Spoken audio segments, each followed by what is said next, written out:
Hey everybody, it's me, and I just kicked my table around a lot, so I moved around a lot. And see, when I shift, I move around. It's kind of cool.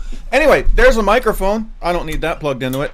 Let's get started. Look, I'm way brighter today. I played around with my camera, and I think I don't look as dark and creepy and frightening as I usually do, which is an up thing. I'm happy about that. I'm happy about not looking like that all the time.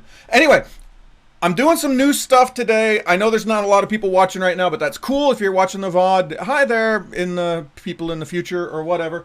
I'm going to be doing a couple new things today. As you know, we've been looking for ways to talk to our audience and get involved with our audience and find better ways of sort of explaining to our users what we're doing. Now, what I've realized is some of the VODs are pretty gosh darn long. And I'm not sure that everybody wants to watch all of them. So what we're going to be doing today is I'm going to cut this into a couple sections. And by me, I don't mean me. I mean Margot, who's actually going to do the real work. But what I'm going to do is I'm going to let Margot know where some of these sections are so that she can cut this into some smaller sections so that you guys can watch this sort of see the part that you want to see and not see the part that you don't want to see. So here's sort of what we're going to do today. What we're going to do today is first we're going to talk a lot about what happened last week because there was a lot that happened last week and a lot of changes to the game, and I want to get to that. Second, I want to talk about sound. We're going to do a very long bit on sound, and I think a lot of you probably are not going to be into that. What I'm actually going to be doing is I'm going to be talking to the team about how we're going to be doing the sound in the game and where I want sounds and that sort of thing. And what we'll actually do is we'll save that video out and we'll hand that to our sound developers, and our sound developers can actually watch me walk through our game and tell them where I want sound and how I want sound. So that'll be kind of a fun, cool thing that if you're interested in being into that kind of development, you can watch it. But for those of you who are like, wow, I really don't want to watch Chris talk about what button makes what clicky noise for 50 minutes. Yeah, I get it. I wouldn't want to watch that either. So I'll put that at the end and we'll get back to that later for those who aren't into that. So what did we do this week? We did a bunch of stuff, and before I talk about what we did, I want to make a huge shout out to the people who have been in Discord, have been talking to us in Discord and telling us about the game. We put ourselves in the beta. We haven't had a huge number of people play the beta, but we have had a couple people really play the beta. I want to give a special thanks to Helios. Huge help to us. We had so many notes, so much good stuff, and I don't know if the people in Discord understand this, but we don't always talk about everything over in the Discord because sometimes our conversation gets a bit rough and not really good for public consumption. And so even though we're not necessarily discussing all of your notes in huge detail over in the Discord, they all get read, they all get discussed, they all get mentioned. And so there were a lot of discussions with the team about the things that were brought up on the beta. I think there were a lot of great points brought up all the way back from last week where we had a bunch of other stuff. And the one note that I think really bugged us, the thing that really got us thinking about the game and what do we need to fix about the game, was we had a couple people who said the game felt clunky.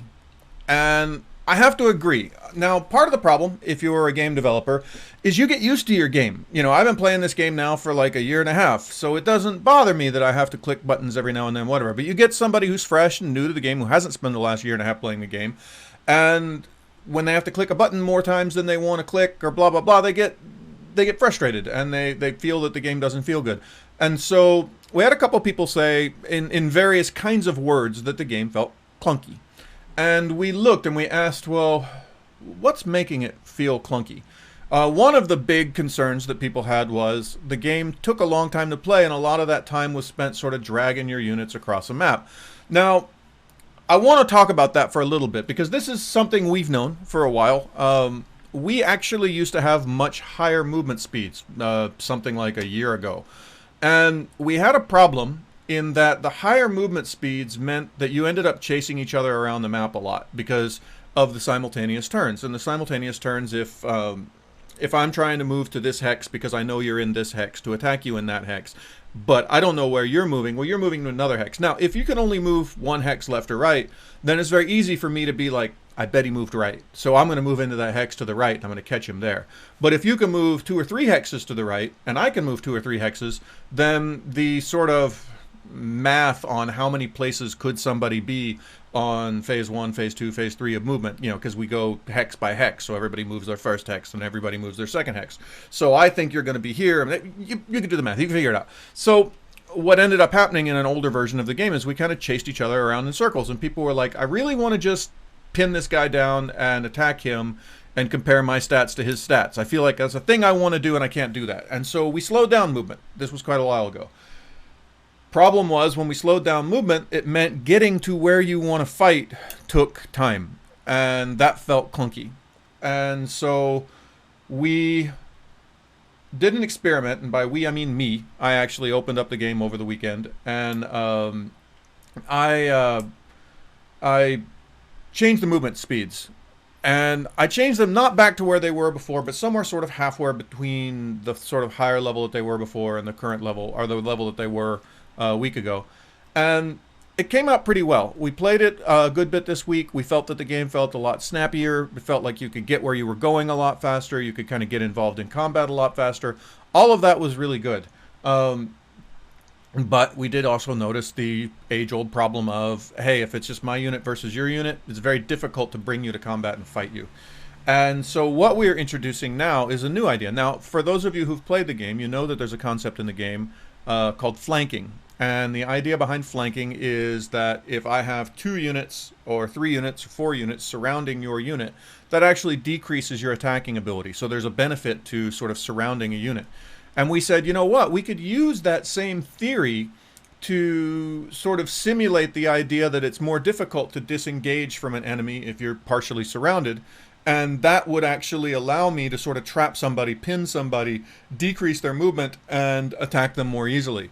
And so what we're actually doing is we're adding decreased movement to the flanking benefit. So if I've got a cavalry and he's, you know, out in the woods having a good time and there's nobody around him, then he gets his full movement, you know, trot, trot, trot, off you go, gallop towards combat.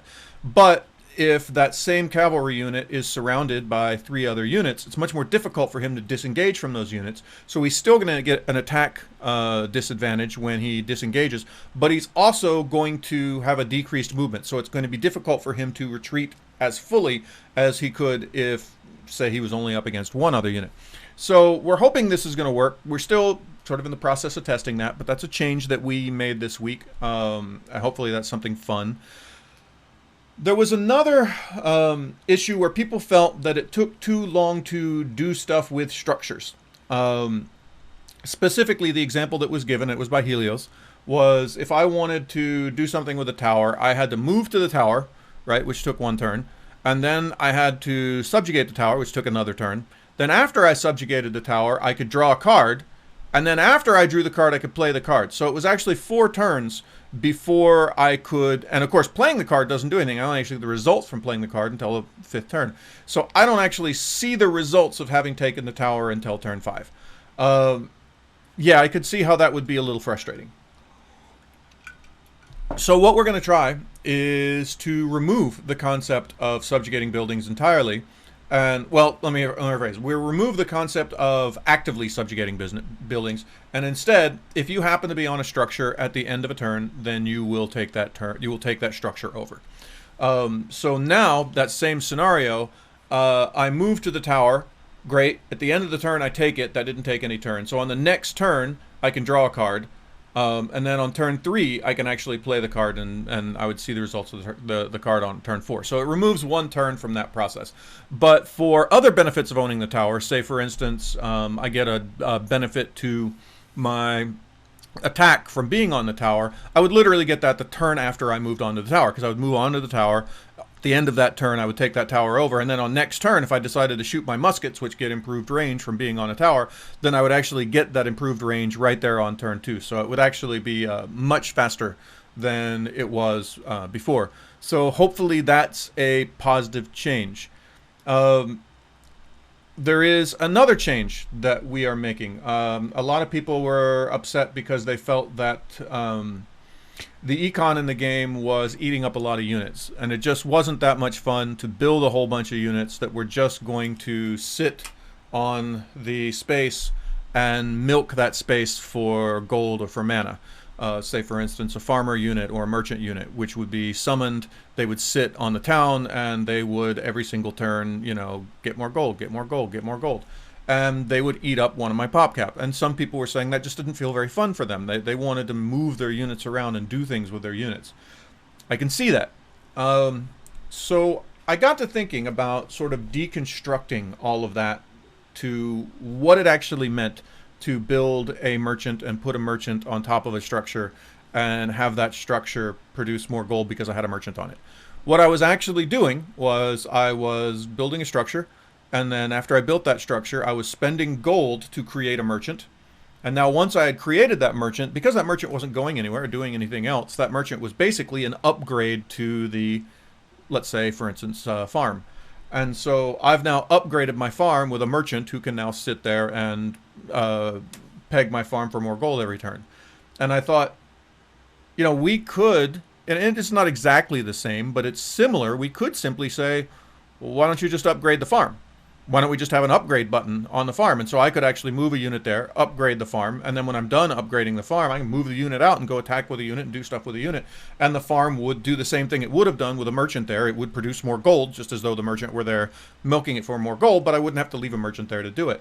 And I thought, that's kind of an interesting idea. Now, we are going to try that. We've basically removed all of the we call them milking abilities, all of the abilities to allow a unit to stay somewhere and milk something for more mana or more gold. We've removed all of that, and now we're going to have more upgrades on the buildings. So, for instance, if you have a farm, you can now have a level 1, level 2, level 3 farm, which does give you something to do. I can leave a unit there to upgrade that farm to level 2 to level 3, so now I have a better farm that produces more stuff.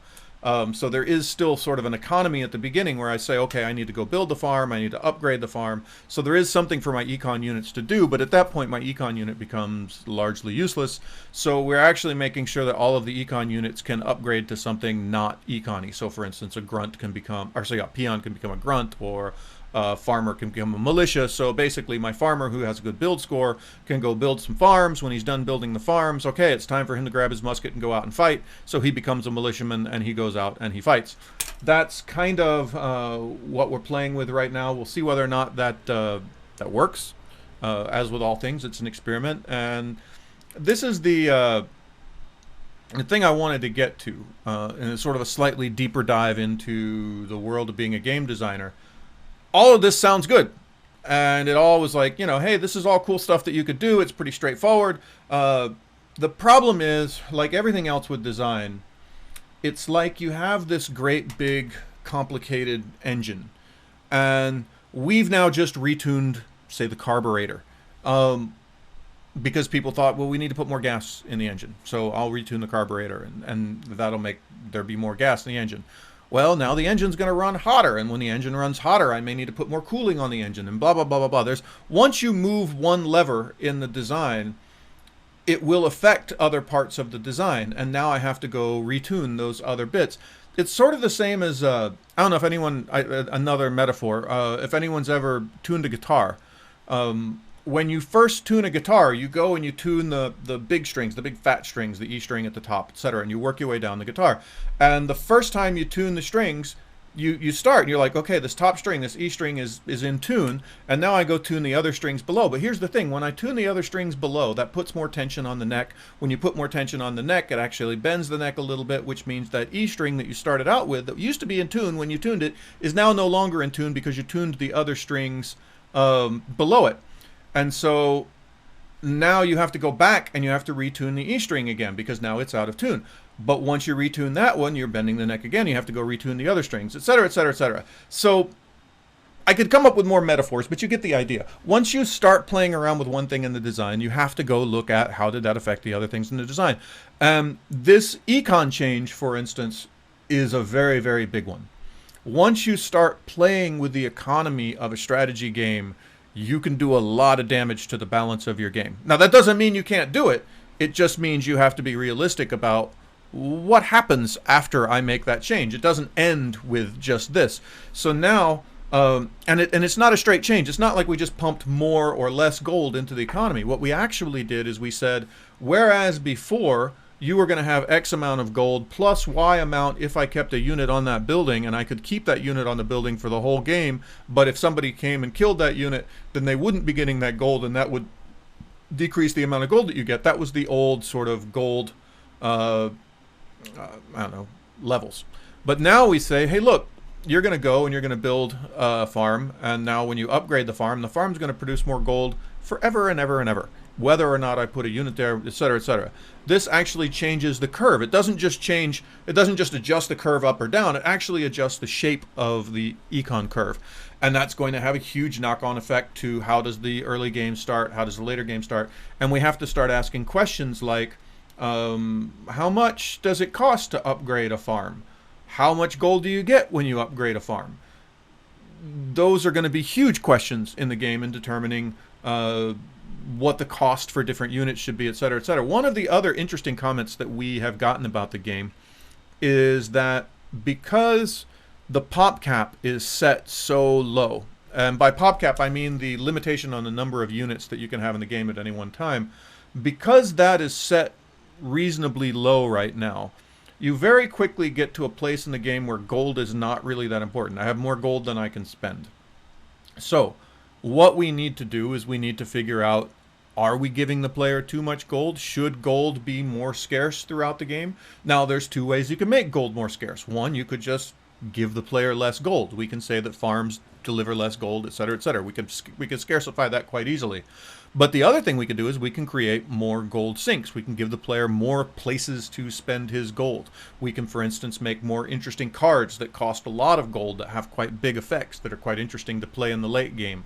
Those sort of things. But one place that we find interesting is the monetary difference between units. Right now there are cheap units and expensive units in the game. And the cheap units are quite cheap. Some of the units are like 15 gold. Where we have other units that are like 180 gold. This is a huge differential in the cost of one unit to the other unit. Now keep in mind, the 180 versus the 15 unit have the exact same population capacity. It costs the same to make one versus another. I'm sorry, it costs the same population cap to have one versus the other. Now we used to have one had a much higher pop cap than the other, and one ate more of your resources, etc., which you could do to balance that out, but the problem was it was confusing for our players. People just really didn't want to keep track of, okay, this one is a level 4 unit, so it eats 4 of my pop cap, this one's a level unit, blah, blah, blah, blah, blah. And, among other things, we knew when we had it like that, that cheap units ruled, right? It just didn't make sense to eat up all your pop cap with one great big huge unit when I could get 4 units and all 4 of those units could shoot muskets for much less cost. So we changed that out, balanced that out a little bit by saying, okay, let's give everyone the same pop cap, but we give them different gold costs. That worked well, except now pretty much you just want big units because you don't want these little tiny units eating up all your pop cap. There are ways to balance that as well, but those take time and we have to look into them. But one of those ways is obviously to make gold much more scarce at the beginning of the game. So we can say, look, these cheap little shitty units are useful in the early game because that's all you can afford. But in the late game, you really want to upgrade to these great big units because now I have the gold to do that. These are all sort of things that we can play with as we move forward. But the point to all of this, the sort of long-winded explanation, is that all of this changes all of the rest of it.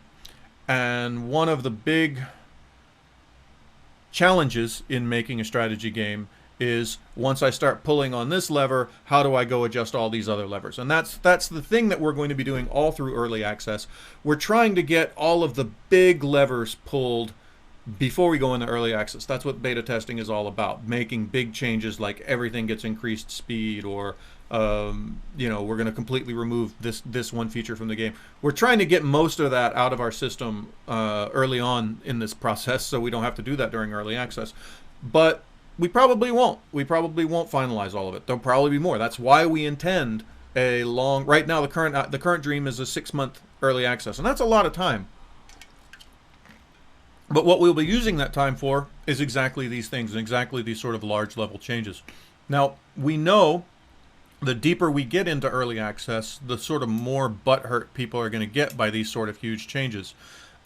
You've certainly seen that in other games that have been in early access and they make some sort of large change to it, and there's some faction of the game that liked it the way it was before. And they say, oh, that's when the developers really fucked up and they messed up my game and I don't play it anymore. It was really fun back when it was blah, blah, blah. But now they've made it blah, and I don't like blah. And that's going to happen. Every time you change the game, there's going to be somebody who says, I liked it the old way, why did you change it? And so making major, huge changes once we're deep into early access is a frightening thing for me, because I don't want to aggro those users who are actually having a good time with what they're playing, because that's what happens when you do that. So that's a thing that we are worried about.